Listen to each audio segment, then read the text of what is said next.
Hello and welcome to another Vista Alumni Spotlight. Today I am joined by Emily Magyar, who previously served as a Vista with Feeding the Gulf Coast. Um, so you served last year as a capacity building coordinator, again for Feeding the Gulf Coast. Um, just jumping right in, were you familiar with your host site before serving? So I wasn't familiar with Feeding the Gulf Coast per se, but I was familiar with Feeding America. And Feeding the Gulf Coast is the partner food bank that serves South Mississippi, South Alabama, and the Florida Panhandle, which is where I hang. And really what pulled me into it was that I was in the middle of this big career pivot. I had just finished grad school for sustainability leadership at ASU. Shout out to them. And I had sufficient savings, which meant I had time to really be selective in choosing my next move. And I was just looking for something where I felt more purpose and where I could use my skills to have a positive impact for all types of stakeholders. Um, and so I just really thought that working to help create a food system that's more equitable and more sustainable was how I could help our world. And then the skills that I could bring to an organization are really just rooted in communication and project management.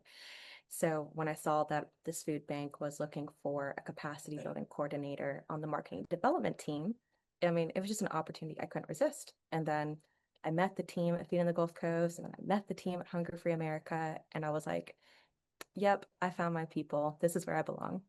So, Great. Um, so diving into like the Vista experience, can you kind of give like because I don't know about my experience and what I've witnessed is you kind of go in with an idea of what your job is going to be like. You get your VAD and it's expansive, and then oftentimes like there's some shifting that goes on as you go through your experience. So can you kind of speak to what your understanding of your role was and how it kind of took shape through your service here? yeah, so my VAD had three main projects. It was develop a post-award grant management process, develop a story collection process, and then develop a social media calendar, which I know those all seem like really random, but I promise they all like collide and really complemented each other. But throughout my Vista year, each project kind of follows your normal waterfall project management method. So for the first couple of months, you're doing a lot of research and gathering requirements and trying to learn from the people who are on site about what the pain points are and how you can kind of fit smoothly into their processes. And then for the next couple months, it's really about designing those solutions, getting some feedback, testing them with a really small group. And then next, you implement those solutions on a larger scale, welcome user feedback. And I was so grateful to have been able to develop the relationships I did throughout, because in the end, they felt comfortable sharing the feedback, which is exactly what you want, because the process just doesn't work unless it works for the people who are going to use it. And so now these processes are kind of in this maintenance mode and we're refining as we go. And yeah, I was exceptionally lucky because Feeding the Gulf Coast, they allowed a lot of freedom for creativity and bringing new solutions, even like kind of out there ideas. But that was optimal for both how I work and what they needed. So, I mean, back to your initial question, your Vista role will evolve over time, but it's always the same role. It's just a specific function is going to adjust based on where you are within a project. So it's like if you think of your Vista service and all of your skills like a rainbow with all the colors, just different months, you're going to have different colors shining for those different skills that you're going to need. Great. Great. I think that's great advice as we're entering like a new service here at HFA. Um, but what is a project that you were involved in that you might be most proud of or like your biggest success? So depending on the day, I might give a different answer. Mhm. But probably the story collection and storytelling part. I'm a writer by nature and a talker by nurture. But being able to amplify our neighbors' stories in a dignified way, where it's lifting their words and their experience, I mean, that's an honor.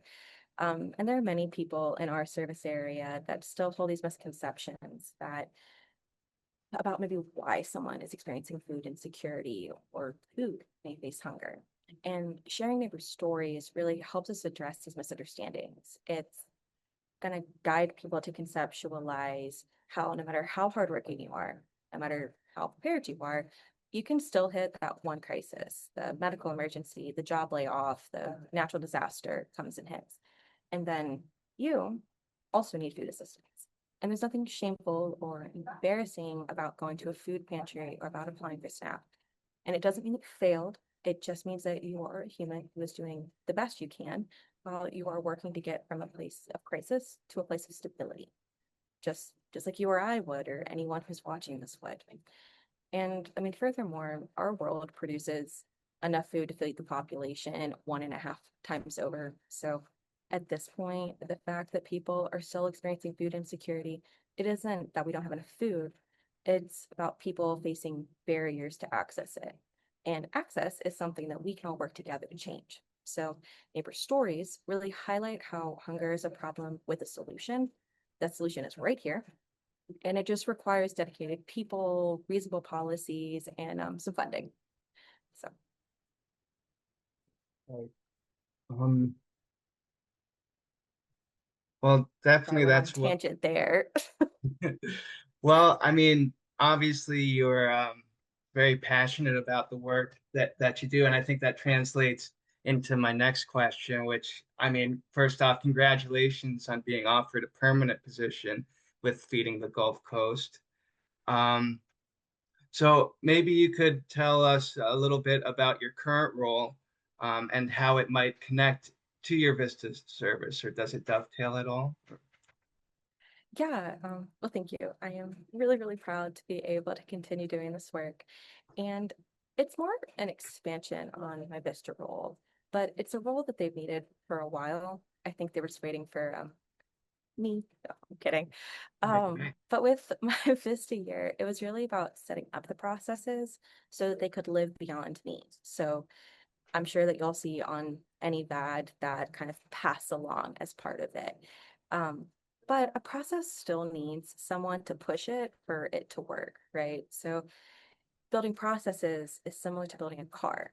You're going to do all of the steps of research and building and testing. For that car to be useful, someone still has to drive it. Someone has to monitor and maintain the vehicle for it to continue working properly.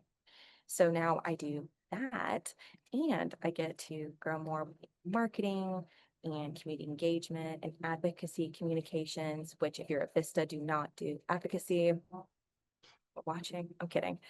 Um, but yeah, but what I'm most excited to work about are the training materials and support services for our agency partners so that they can share their stories and they can share their neighbor stories. Because the more for they the more voices that we have sharing the story of hunger relief in a strength-based way, the more understanding we're going to create about the problem and the more we're going to see support for anti-hunger organizations like ours and those policies that can help ensure that we all are thriving. So Great. yeah. Well, it seems like you have a really strong handle on your work. Do you have, I guess in closing, because I don't want to take up too much of your time, do you have any tips or words of wisdom for the new Vistas as they begin their service here? Yes, I will give two pieces of advice. Take them or leave them. First will be stick to your VAD. You are here for a limited time and you were brought in for a very specific function. And I know from experience that you really want to jump in and help in all the different ways, especially because we care so much about the work we're doing. But by not permitting scope creep, you will actually find that you will be more effective for your organization and it is going to help them better in the long run. The second piece of advice will be that everything is community and relationship building because at the end of the day, people want to help others and people want to feel supported by their community. This is true in personal and professional spaces.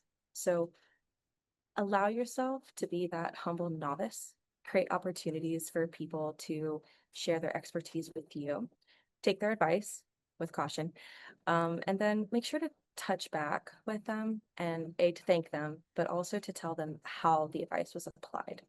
And when appropriate, you also want to make sure that you allow yourself to share your expertise, right? Um, find ways to fill gaps or ways to smooth out those pain points that they might not even see themselves.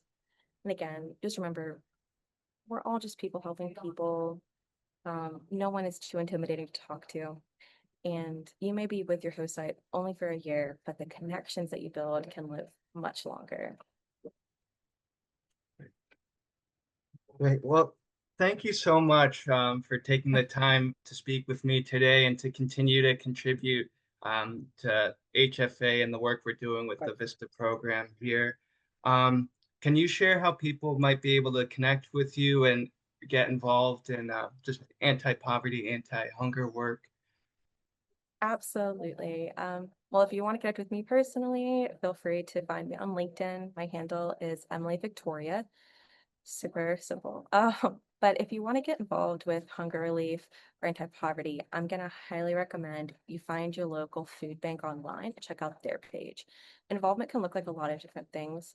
It could be volunteering your time packing school backpacks. It can be hosting a fun drive with your sorority sisters. It could even be advocating for hunger relief programs and just calling your representatives. All of this work has that combined effect, and every bit matters. So thank you. And thank you for having me. I always love talking with Hunger Free America. Of course. And Uh, you can view this great interview if you search Hunger Free America on YouTube. And if you want to learn more about Hunger Free America's programs and how they utilize the VISTA AmeriCorps VISTA program more specifically, you can visit them at hungerfreeamerica.org.